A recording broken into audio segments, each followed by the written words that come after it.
Welcome to Grow Money Business, the podcast dedicated to helping business owners optimize income, pay less in tax, and invest prudently. Here's your host, Grant Bledsoe. Hello, everybody. Grant Bledsoe here. Welcome back to Grow Money Business. Our guest on the show this week is Kenneth Dettman. Kenny is a longtime tax accountant. He's a CPA, and he's currently the CEO of EZ-ERC.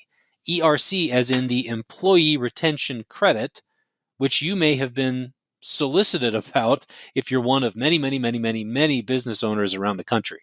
Well, Kenny is a legitimate tax professional.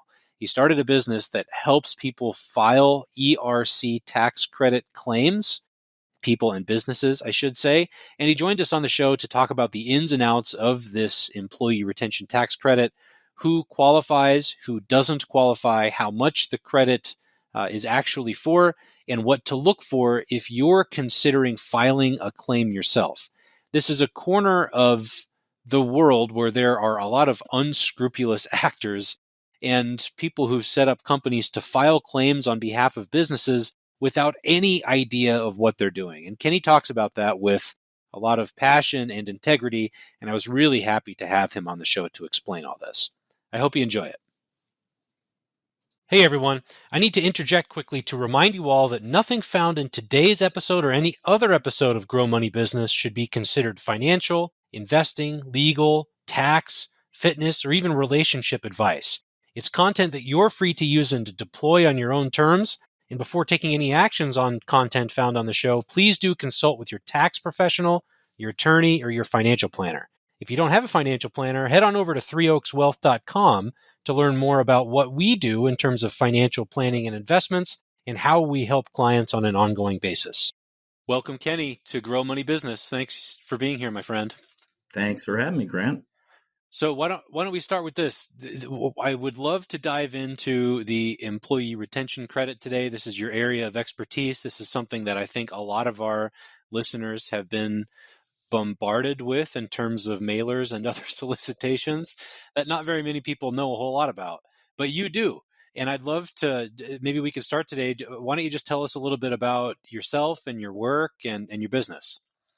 Sure. Yeah. So this is no longer, as it was described, I think probably a year and a half ago, was being referred to as the little known payroll tax credit. And now it's all over TV, radio. You're getting flyers in the mail from the quote unquote Department of the Employee Retention Credit. So duly noted that this is certainly no longer little known or lesser known in terms of what's out there. So I am a CPA by trade. I spent the first 15 years of my career in income tax advisory. So primarily working with private equity portfolio companies running outsourced tax departments. So it's spanned from just basic income tax compliance to advisory related to international expansion, M&A, all facets of what a tax department would normally do, but for businesses that weren't quite at a critical mass to merit having their own tax department. The firm I worked for was Alvarez & Marsal. I rose from an intern to partner over the course of 12 years.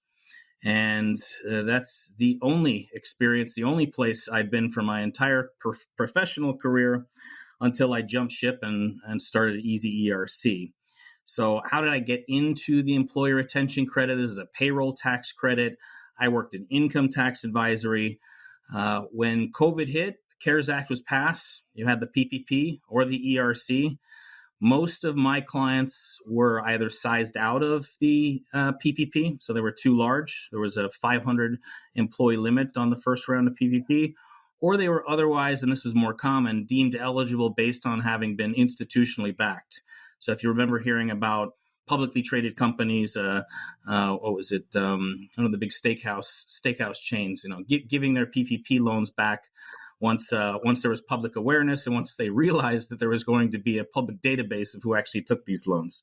So most of my clients were not eligible for the PPP when it was released. So ERC was the only other meaningful stimulus option out there.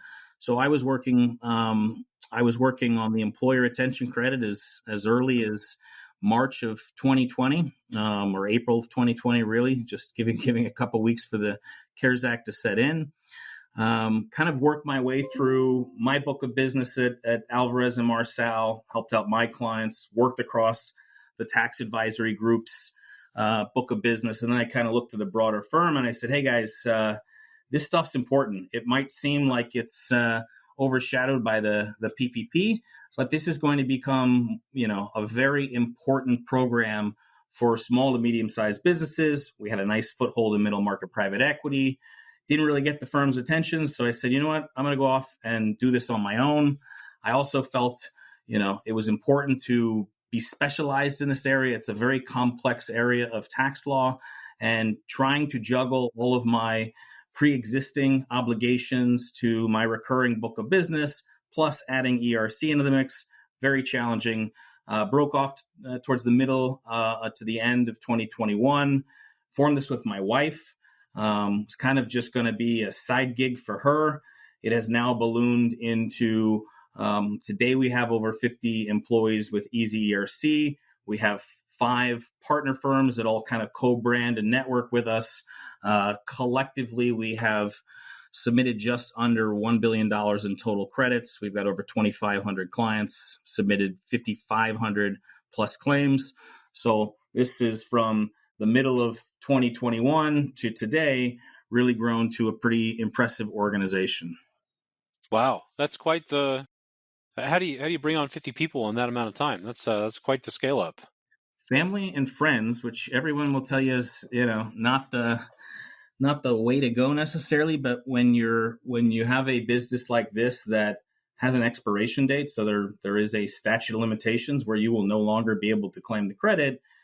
Getting that trust of outsiders to come in and work with you is difficult. So largely had to rely on family and friends and my reputation and their trust in me to bring them on board.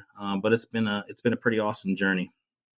And that leads me into my next question is there is a statute of limitations on this thing, right? And so when's the last year that you can apply for the credit, and how much farther after that do you expect to be filing for these credits on behalf of your clients? So the statute of limitations on the 2020 credit, which we can kind of get into the details of the amount of the credit. I think most of your listeners have at least been bombarded with, you're going to get $26,000 per employee. The $26,000 is broken down where $5,000 of that potentially lives in 2020. $21,000 of that potentially lives in 2021. So the larger share of the total potential credits in 2021. The statute on claiming the 2020 credit, so that $5,000 runs April 15th, 2024. And the statute for the 2021 credit, the $21,000 runs April 15th, 2025. Do we think we'll be as busy, towards the end as we are now? Probably not. And as far as what there is to do after that statute expires, there is an extended statute of limitations for the IRS to audit these. So there's an extra 2 years, which means, we do need to hang around to make sure that all of our filings have been processed, have been paid, and that we're supporting clients where necessary if the IRS does, in fact, examine some of these files. Sure. Okay. So just to rewind here very quickly, this retention credit that we're talking about for the benefit of our listeners, this was part of the CARES Act, right? And it was alongside the Paycheck Protection Program loans that got a whole lot of press. We talked about it quite a bit on the podcast when they came out. Now, if you took a PPP loan from your business, are you still eligible for the employee retention credit? So under the CARES Act, you were not. You had to choose one or the other. When Congress designed the CARES Act, if you think of the runway that the PPP gave a business, it was intended to actually give them 8 weeks of payroll runway. It was 10 weeks worth of payroll. Eight weeks was kind of earmarked towards actual payroll. 2 weeks of that was sort of, here's what you might need for rent and utilities, et cetera. When Congress, towards the end of 2021, said, wait a sec, this thing's going to last a lot longer than we thought it would. Let's go ahead and add another round of PPP. let's extend the employee retention credit. So they added quarter one and quarter two of the employee retention credit. And let's retroactively change that rule that said that you had to take one or the other. But let's not be too generous. The federal government gave businesses these PPP loans for them to exhaust on payroll, and to the extent they exhausted on payroll and some amount of rent and utilities, they were no longer required to pay those loans back. The government was practical, and they said, well, we're not going to give you a credit on wages that you paid for with our money. So there was this complicated and sort of poorly defined no double dip rule, as it's been called, that says that you can't take the benefit of both the PPP and the ERC on the same wages.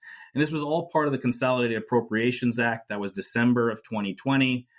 But the IRS didn't come out with any guidance on what the heck does this no double dip rule mean? How do we apply it until March of 2021? So there's kind of a 3-year lag. People kind of, you started to get to where, okay, the vaccines are running out.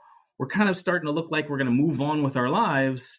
And, just as that was happening, more clarity around around the rules for this credit were coming to the surface, which is why from like March of 2021 until, the middle of 2022, this really was a little known payroll tax credit. There was not wide awareness. And I kept saying, you know what, this is going to explode like PPP at some point. This is going to catch wildfire.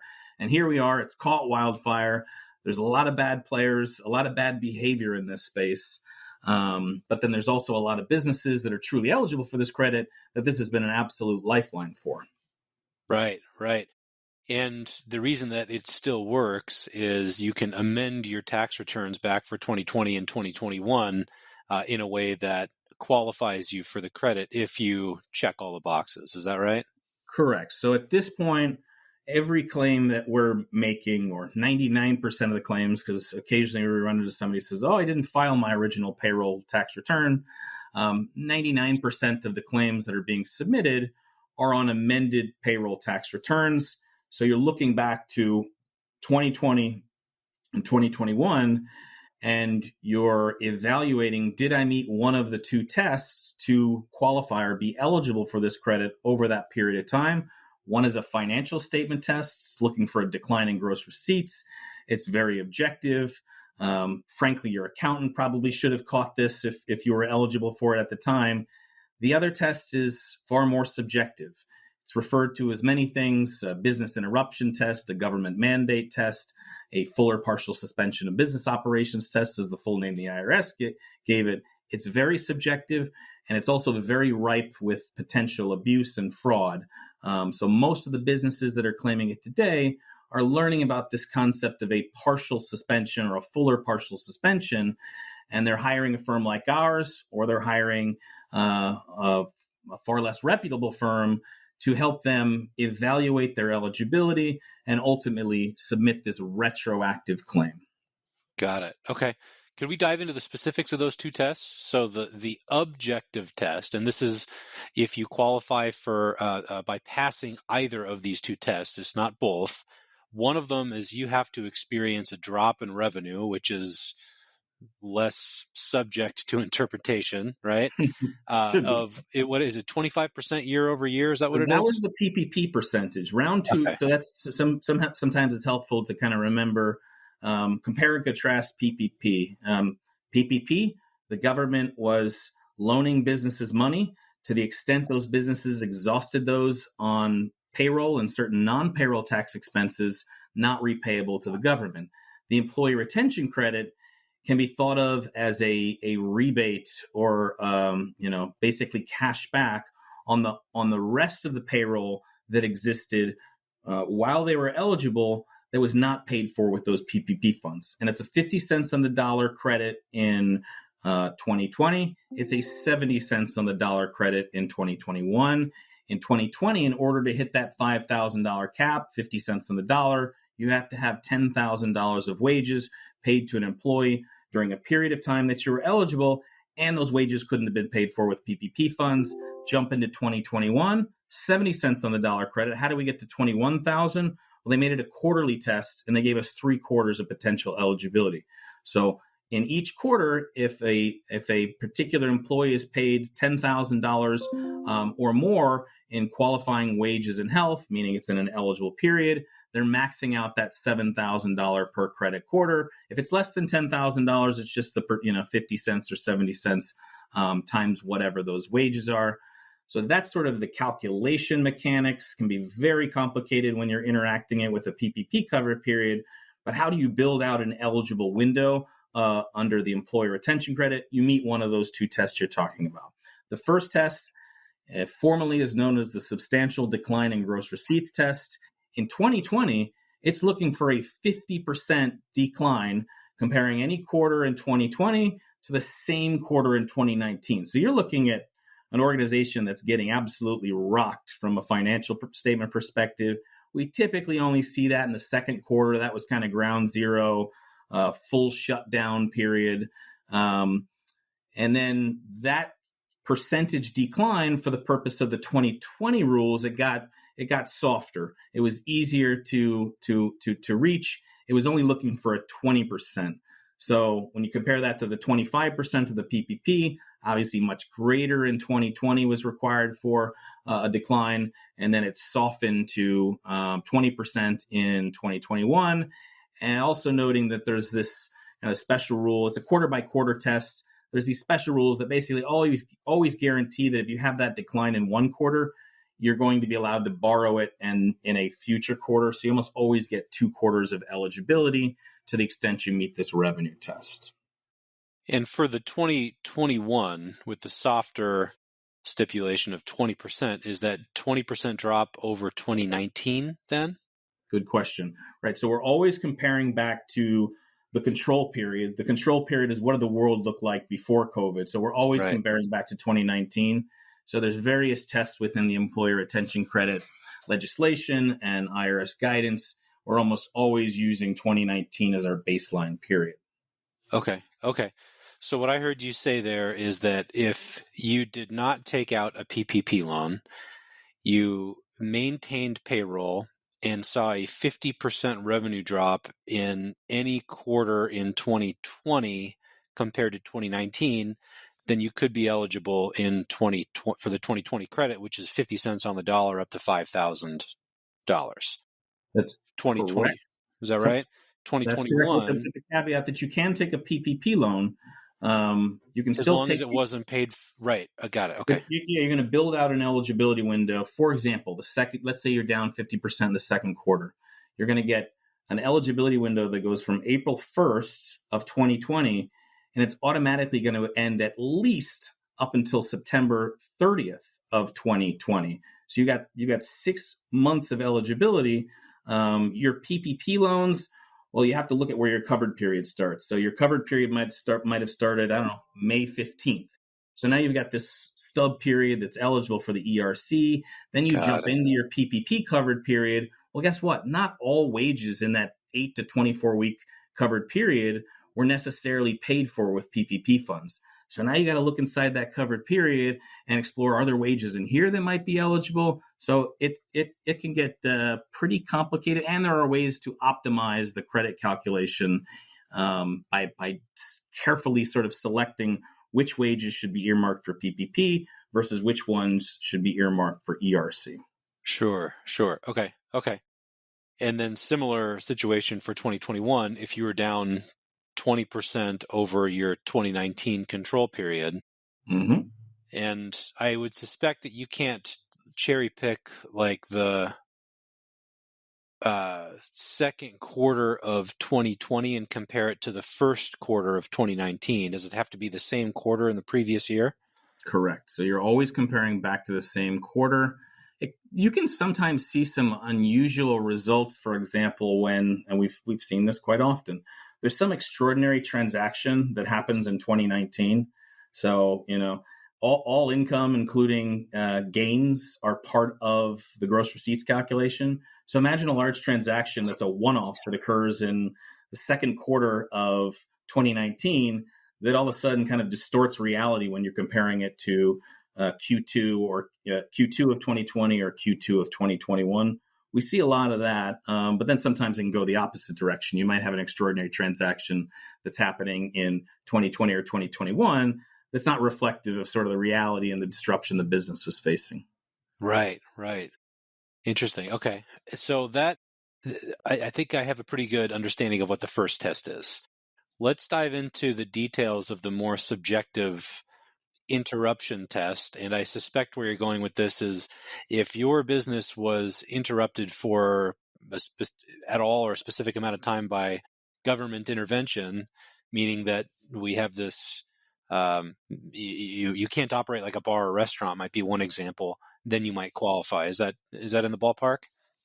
When you read the legislation and you read the statute, there's not a whole lot of specificity on what these terms mean. So you're left with a full or partial suspension of business operations. When you look at that and think about it, full suspension, I think we can all pretty much universally identify what that is. That is, even a restaurant, by the way, restaurants weren't fully shut down, were they? They were allowed to operate takeout and delivery. What was fully shut down? Sure, a bar that doesn't have food and beverage, that was a full shutdown. But the full shutdowns really only lasted from late March of 2020 to, depending on what state you were in, May or June of 2020, right? We had these 3-month full shutdown periods. So I always say you kind of got to throw a full suspension out after June of 2020 because you're usually going into either, whether the shutdown was termed a phase 1 or, you're either moving into a phase 1 or a phase 2, depending on what state you were in, which virtually all businesses were allowed to operate, albeit with restrictions and modifications. So this is where the term partial suspension is built out definitionally by the IRS. A partial suspension, and this is a bit of a mouthful, but I like to use the IRS's terms and not mine. A partial suspension exists when an organization is subject to restrictions or modifications under governmental order that have a more than nominal effect on the business's operations. Taking that one step further, what is a more than nominal effect on business operations? The IRS said, that's a facts and circumstances based test. Oh, thanks, IRS. That's really helpful for, especially for us, accounting nerds. We like numbers. Give us a test with numbers. So they gave us a safe harbor. Woohoo! They said that to the extent the restrictions and modifications affect the ability, and this is the most important word in terms of evaluating partial suspension, ability. To the extent they affect the ability of the organization to provide goods or perform services by more than 10%, then you meet a partial suspension. What is the fatal flaw in that definition? IRS, how the heck do you measure ability, and what sort of, what metrics, what financial data or KPIs are you looking for us to measure? And that is where the most significant abuse in this world exists, is by totally taking advantage of some of the perhaps not so carefully selected language that the IRS used to build out this definition of partial suspension. So they gave us that definition, and then they gave us a bunch of examples, sort of real world examples of, this is what a partial suspension is. This is what a partial suspension isn't. The one most important in terms of where the abuse is, the IRS said that if your business is not subject to a full or partial suspension, but your supplier is subject to a full or partial suspension, then you can basically borrow the full or partial suspension of the supplier and say, I couldn't get critical goods or materials from that supplier. So even though I wasn't subject to restrictions, I couldn't really operate my business. That has been totally manipulated into, I've heard a restaurant say, well, it was the third quarter of 2021, and it was just a little bit tougher for us to get hamburger buns, and therefore we think we're eligible for this, business interruption test. That is that is quite interesting, and one thing that I wanted to get into here at some point too is I haven't read too much into this, but I've seen several headlines that the IRS is going through the first batch of auditing on these claims, right? Mm-hmm. And a lot of them are uncovering some of this unscrupulous behavior. Correct. So where are we in the process here? How much guidance do we have from this first batch of audits, and is what seems like rampant fraud going to be uncovered? So the answer is not much in terms of formal guidance or inferences we can take from documented audits. There's certainly no case law out there. What are we relying on right now? We're relying on anecdotal evidence from what we hear about other providers and how those audits are going, and what, we're also looking at the IRS, if you are audited, sends you something called an IDR, information document request. And that is their standard list of here's what we want you to provide us and prove out with respect to your claim. We're watching the evolution of how that IDR is becoming more and more specific, and in particular on partial suspension. There aren't that many audits out there. We have 2 of our clients that the IRS is deciding whether they want to audit them. We don't even know if anybody's actually looking at these files. The IRS is still very underfunded. They just lost quite a substantial chunk of funding over the next potentially up to 3 years with the debt, the debt ceiling increase. So we have some information. There's a very popular ERC pundit out there named Dan Choden. He's with a firm called Trout out of Pennsylvania. He's probably the most widely known skeptic and critic of the ERC. He got on Twitter about a week or 2 ago and told a whole story of how there was an ERC audit, and ultimately the IRS ruled against the ERC claim. And this was a situation where you had, I think it was described as a white collar industry that was forced, imagine a consulting or a law firm that was forced to work from home. Oh gosh, how tragic.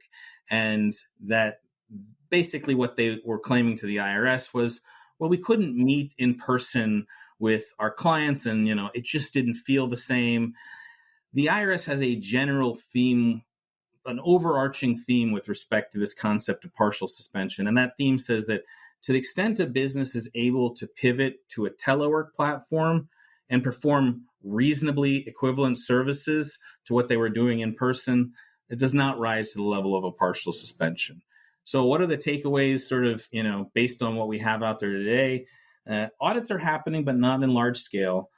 The primary areas of focus we're hearing about partial suspension. And then if you're a very large organization, there's something called a large employer credit, where you're allowed to take the credit only on wages paid to people while they weren't working. That has been subject to quite a bit of abuse. But we're hearing a lot of the auditors are sort of admitting that this is new to them too. So these things are taking a while. We're not really clear on what type of hard lines are going to be drawn. We expect to see hard lines drawn on, the example Dan Choden gave, where if you can work from a telework platform, not a disruption, I really do expect the IRS to draw a hard line on this supply chain concept. If you can't demonstrate that your actual supplier was shut down, which is a really hard thing to do, right? What do you get a letter from your supplier? It's past June 2020. Now they can only have a partial suspension. So they're going to tell you about, their subjective meeting of this partial suspension concept. So I think they'll draw a hard line there. And the other place I think they'll draw a hard line on is we need governmental orders. Most governmental orders, most of those COVID restrictions, they lapsed in kind of the May, June of 2021 timeframe. But this credit is available up until September 30th of 2021. So what have these aggressive firms done? They've gone out and said, well, the state orders ended, but OSHA and CDC still existed, and we were supposed to be COVID safe. And so those constitute governmental orders. That's another area of rampant abuse out there. Interesting. So if you think that you're potentially eligible for this, you want to do it the right way and not get hooked up with an unscrupulous actor, how would you go about vetting a firm or a professional for help in this manner? I think first and foremost, you should be working with tax professionals, meaning you should be working with people who have experience in accounting, in tax, in legal, in payroll. Most of the firms you see advertising on TV and radio, these are not, former professionals that have, decided to break off and sort of, set up a structure like we've set up. These are largely serial entrepreneurs, business development, sales and marketing people saying, oh my gosh, we've heard there's a lot of money to be made in ERC. Let's get into this. And then let's go out and find some CPAs and lawyers we can kind of pawn off this work to, or at least point the finger if something goes wrong. So there's really two structures for what the IRS has deemed ERC mills. Structure one of the organization, or as far as their engagement is concerned, is requiring clients to self-certify or to sign attestations that say, we acknowledge and we agree that it's our responsibility to evaluate our eligibility, to evaluate our eligibility under this concept of gross receipts or partial suspension. We'll sign this waiver, go claim the credit for us. At that point, that firm is doing nothing more than some number crunching and putting numbers, something goes wrong, they're going to say, you signed this affidavit that you said you told us, you were eligible, not the other way around. That's structure one. Structure two is you sign up with one of these organizations, the largest one that you've seen on TV and radio, the largest one out there. You sign up with them. There's an addendum in their agreement that basically assigns the responsibility to execute the work to another firm. And this is usually a no-name mom and pop law firm or single partner practice in a strip mall in middle America that is now going to be your service provider. Something goes wrong there. There's I referenced this guy, Dan Choden a lot. He put out a meme recently. There's a meme where like three Spider-Men are all pointing at one another and saying, that's what we're going to get. If something goes wrong, his client's going to be pointing to ERC mill saying, hey, you did the work, and ERC mill is going to point to the law firm or the accounting firm, but you guys determined the credit. So that's the other accounting firms in the Bahamas by then. Exactly. So how do you vet a firm? You make sure you're dealing with tax professionals. You look at the leadership of the firm. You make sure that the firm is the one responsible for executing the work, and that they're also signing on. All of these claims have to result in a amended payroll tax going to the IRS. There's a section at the bottom of page 5 that says paid preparer. If you are going to be paid to do this work and you are going to prepare these returns, you should be a paid preparer and sign on to these. But a lot of these firms, they leave that section blank, which means they're not taking ownership of the actual filing and the position behind the filing. So I would basically suggest avoid firms that, of course, have those types of provisions in their engagement letter, but don't just assume that because a firm has substantial marketing spend that they are somehow, the big player, the best of the best out there. We have a very active attorney referral service in South Florida called 411 Pain. You get into an accident, call 411 Pain. They're all over the TV radios. They are not attorneys. They are attorney referral service. And my best guess, no discredit to 411 Pain, but you're probably not going to be dealing with the best of the best when they refer you out. Look for a firm that has history, that has credentials, that has professionals that both cared about their reputation coming into the firm and are also going to care about their professional reputation once the ERC goes away. We have that issue in my industry too. Absolutely. Very much so, as you're well aware. Yes. Okay, so that's helpful. You want tax professionals. You need to vet the agreement. You want to make sure they're the one doing the work. It takes a little bit of due diligence, but the reward is substantial if you truly and legitimately qualify for it. If a tax professional paid preparer signs on that line on the front page of the return, what is their responsibility over the return? I suspect that they have, and I'm just unfamiliar with this part of the accounting profession. I suspect that they have a duty to ask questions surrounding the legitimacy of the numbers that they're putting on the return. They have a duty to diligently crunch the numbers and then report on them. How much skin of theirs is in the game when you sign on the line?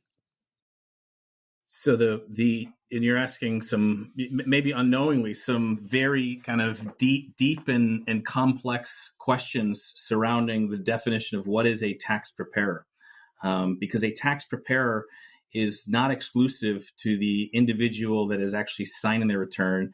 A tax preparer can be anyone involved with determining a relevant tax position that is used in calculating, in the case of income taxes, calculating income taxes, credits, deductions, and tax due. In the case of the payroll tax world, right? Somebody who is advising on the eligibility position but not signing the return can still be roped into the paid preparer regulations. Now, of course, the folks who weren't doing tax work before this probably don't realize that, hey, you're actually still a tax preparer. But no, there is an onus on the tax preparer who's actually signing that return to have knowledge about the positions. It doesn't necessarily mean that they determine those positions, but they have to have knowledge, and they have to have provide substantiation related to those positions. They can be, of course, held liable if there was, fraud, gross negligence. There was obvious signs that something was wrong.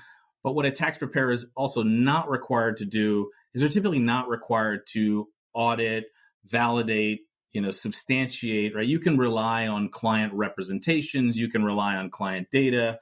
In the income tax world, does every income tax preparer who's signing on to a position that says somebody had a home office and that they get a home office deduction, they're not actually going to show up to your house and start looking around and measuring square feet. They'll go off client representations, but there's a level of reasonableness that's involved, right? If somebody's saying my entire home was my home office, you might have a paid preparer scratching your head, and it might not be an appropriate position. So I know that was kind of a convoluted answer, but it's certainly a deep and complicated area within the Internal Revenue Code, within Circular 230, which governs how paid preparers should operate. So a lot of complexity, a lot of deep stuff behind that. No, that's very helpful. And when a paid preparer signs on the line, or by default does something else to where they could get roped into the situation if they're advising on the eligibility, do all of those responsibility, does the responsibility for what's on the return then transfer to the paid preparer, or is that shared with the paid preparer alongside the client? I think I know where you're going here, and it's a really important topic today because the IRS just released their fourth warning about the employer retention credit, and are basically out there saying, beware, there are scammers out there. There are firms doing this that shouldn't do this. And, wouldn't it be nice to be able to be a business owner, an employer, and go use one of these aggressive firms and get them to sign on and be paid preparer? And then if something goes wrong, point the finger and says, well, they signed on this return. They evaluated this. Yep. Exactly. Therefore, I shouldn't be penalized. And the IRS is basically trying to say that doesn't work to the extent that you're using a firm that shouldn't be doing this work in the first place. So there's something called the reasonable cause standard in our world, which basically says that as a non-tax expert, you're a business owner, you're permitted to rely on the advice, the counsel, the guidance of a third party who you deem to be or who you perceive to be an expert in their field. But there is a diligence requirement to understand whether the provider you're using should actually possess that expertise that you're seeking. So, I can't hire you, Grant, and say, do my ERC work for me. You sign on to it. If something goes wrong, it's on you, not me, because you're the paid preparer. So meeting that reasonable cause standard, which can protect you against penalties, requires that you are relying on somebody who's a qualified, credentialed professional. So I think I answered your question in a roundabout way. No, the liability does not shift from taxpayer or employer all the way over to paid preparer. There's shared liability. Now, if paid preparer is doing, knowingly doing bad work, they can be penalized separate and apart from the penalty that's going to arise from an improper credit claim. So there's a lot of people that can be punished here. You know who else can be punished? Those folks out there that are quote unquote promoters. We think the IRS is misusing the term promoter, but there are still, and in this case, I do believe there are hundreds of thousands of individuals in this country that have never worked in the accounting, tax, payroll, legal world in their life. There are hundreds of thousands of them out there today making phone calls, sending out emails, sending out flyers, purporting themselves to be ERC experts and specialists. That is what the IRS is warning you about when they say promoters. Beware of somebody who tells you, don't worry, we can evaluate your eligibility. It'll be 8 minutes. We'll get you the credit. Almost everyone applies. That's what the IRS is trying to warn about.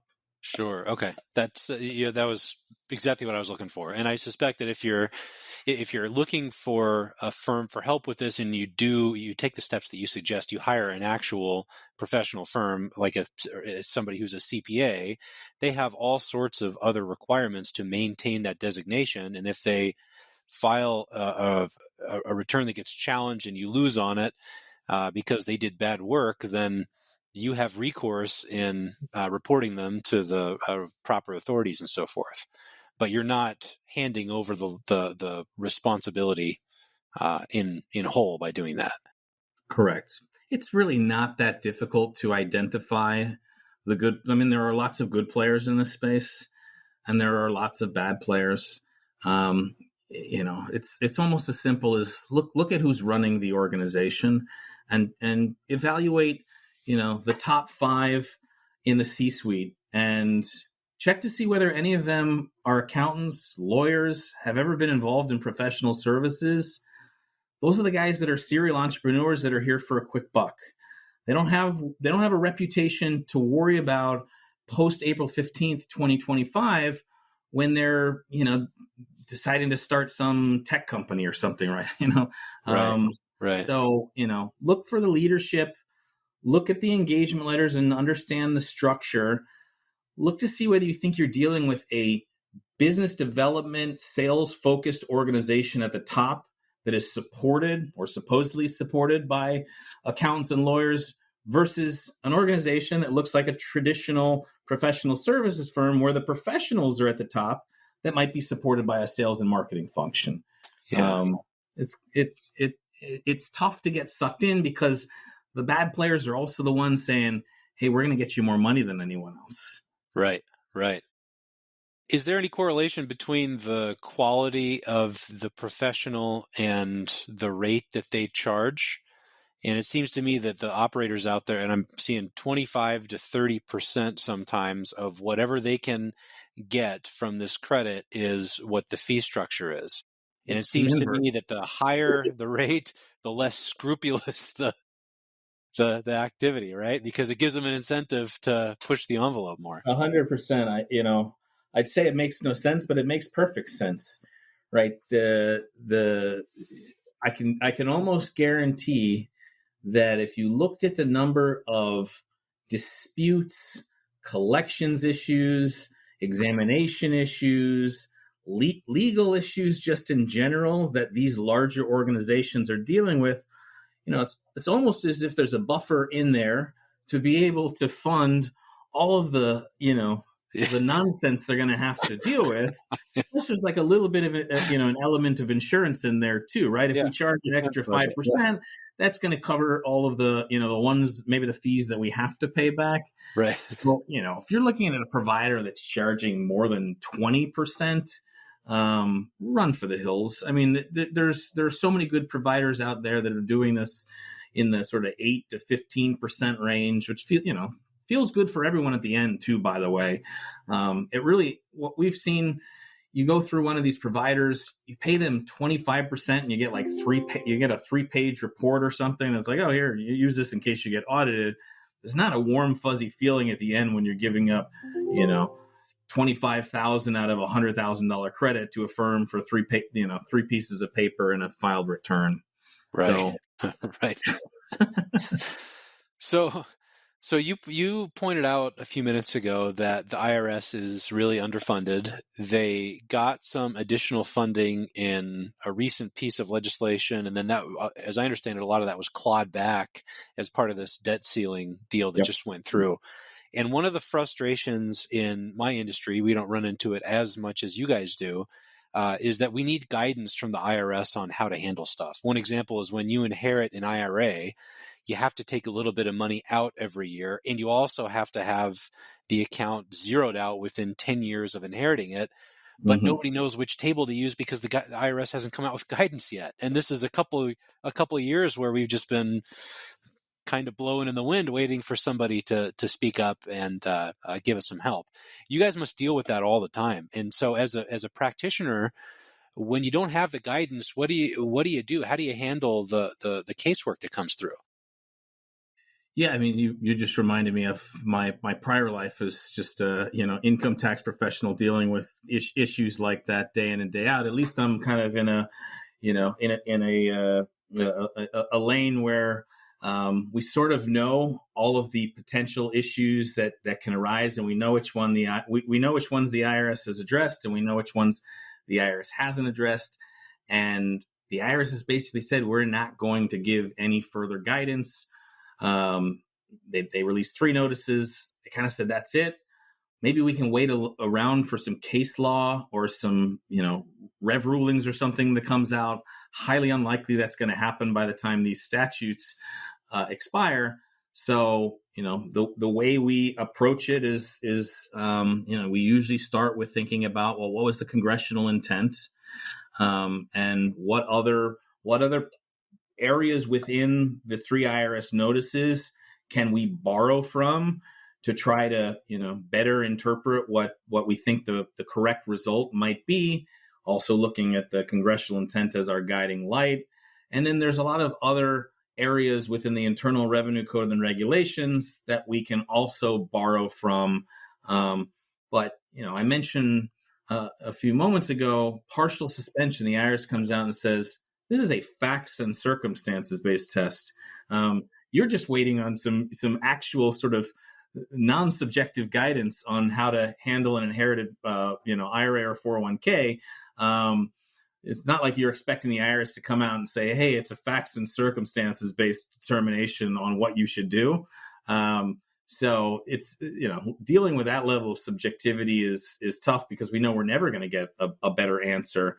But yeah, to your point, unfortunately, yes, the debt ceiling is basically looking to claw back all funding that was going to apply this year. It's potentially going to grab the next 2 years.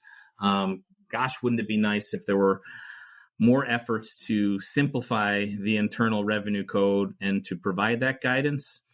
I think it's just a matter of are we going to see every 2 to 4 years sort of, no, we've actually reinstated the IRS funding. Okay, no, we're taking it away.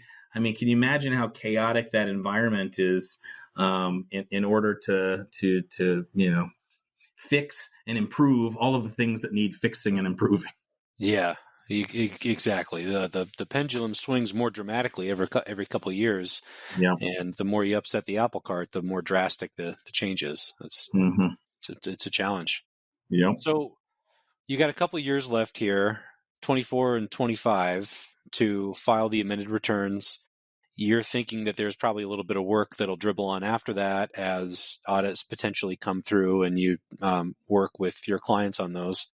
What happens for you? What happens with the company after all that's settled? So we are actively building out a practice dedicated to the worker opportunity credit. So the worker opportunity credit is a incentive for employers to hire disadvantaged classes of employees. So we're currently building that out. That will be live this year and kind of come in and be tucked in behind EZ-ERC. For the time being, we're going to call it EZ-WOTC, which has a nice ring to it, but we predict it will eventually move on from the EZ brand. That was a nice, clever name in the middle of 2021. Had I known that there'd be hundreds, if not thousands, of ERC mills using cute and clever ERC-based names, I probably would have gone with something else. But for the moment, we'll go to EZ-WOTC for that. We are also laying the groundwork to build out a research and development credits practice, and then there's all these cool new features related to energy credits that the Inflation Reduction Act and the Infrastructure Bill in 2021 gave us new rules, one of the most important which is that certain types of energy credits are now freely transferable. We think that there's a world of opportunity in helping in that space. So the answer is that we're going to pivot into a more traditional credits and incentives practice. But we've also got some pretty cool, I'd say, relatively confidential technology products that we're building that have come out of the employee retention credit. When you're talking about your difficulty in navigating some of the IRS's rules and regulations or lack thereof, another part of this funding that was put aside for the IRS was to improve technology. And so there's a real gap in terms of technology available in particular to businesses. So you as a business owner, you don't know where to go other than your CPA to get real-time, and I say real-time sort of tongue-in-cheek, information on, what's happening in my IRS transcript. Did my returns get filed? Am I subject to an examination? Do I have any penalties to worry about? Did that issue that I responded to, that notice, did that get resolved? All that stuff is impossible to get as a business owner. So we're developing some technology that's going to help bridge the gap from, businesses that traditionally have to go through their CPA to get that data. We're building some technology to bring that data directly to businesses. And where did this come from? As part of the employee retention credit, one of the most important things we can do is know that the returns were filed are with the IRS and be able to notify when the businesses, when their refunds are coming. So we've used a lot of technology to get that data in real time. And we're going to be using that more broadly to not just deal with payroll taxes and not just deal with employee retention credits, but to deal with general IRS transcript data. It's your data, business owner. You should have access to it. It's sort of wild that we live in the 21st century here. Virtually every other country's tax authority, you're able to log into an account, pull up stuff, see it in real time. So we are creating something pretty cool behind that technology. Oh, good for you. That's very exciting. Some kind of dashboard that, you and your tax person could even collaborate on and kind of run through would be a huge improvement. So I'm sure there's a market for that. That's exactly what it is. Dashboard, hook, if you, much like if you have access to your payroll provider, typically you have your own login, but you can grant accountant access. Your accountant's going to love a product like that. Most accountants, all they know how to do, including myself for 15 years, pick up the phone, try to skip the line by using the practitioner priority line, but it still takes you, 30 minutes, 60 minutes to get, one simple issue resolved. We're trying to bring data directly to taxpayers. The IRS actually has open API. Hey, this data's here, but no one's gone out there and grabbed it and fed it directly to the taxpayers. Interesting. Yeah. Well, I like EZ-WOTC. It sounds very AI adjacent, which is kind of the term these days, very in vogue. Absolutely. But I can understand the reputational risk is there too. Well, Kenny, thank you so much for spending a little time and running us through this. For people out there who think they might qualify and need some help from a legitimate, reputable source like yourself, how can they get a hold of you? So the best way to get in touch is to go to our website. And if you're interested in applying for or evaluating your eligibility for the ERC, you can go directly to our website. And there's a pre-qualification questionnaire that should take about 5 minutes to fill out. Unlike other websites, this pre-qualification questionnaire is not to suggest that we will determine your eligibility in 5 minutes or less. This is part of just igniting the conversation. Somebody from our side will reach out and contact you. Alternatively, you can email info@EZ-ERC.com. Another great way to reach us. And if you're out there and you've already claimed the employee retention credit, you want a second look, you want to talk about the possibility of getting tax insurance, which is a product out there, we're always happy to kind of give a second opinion without charging you anything to say, hey, maybe you took too much, or maybe there's an opportunity to claim a little bit more. And the last thing I'd leave you with in terms of resources that we provide, we've spent a lot of time putting together what we think is probably the most resourceful and practical guide for determining what you actually need to respond to an IRS examination. So on our website, we have a knowledge center. If you go there and look for our practical guide on navigating an employee retention credit audit, I can guarantee you it is the most comprehensive and will be the most helpful. We don't charge anything for it, but we want taxpayers not only to be prepared if they get audited, but they should be looking at this to say, hey, if I get audited, if I have an examination, am I going to be able to produce these things? Yeah. So great resource center on our website, EZ-ERC.com, and find your way to our knowledge center. Lovely. Well, Kenny, thank you. This has been great. I've really enjoyed the conversation, and hopefully we can have you back on the show once you get some of these tech products rolled out. Absolutely. Appreciate the opportunity, Grant.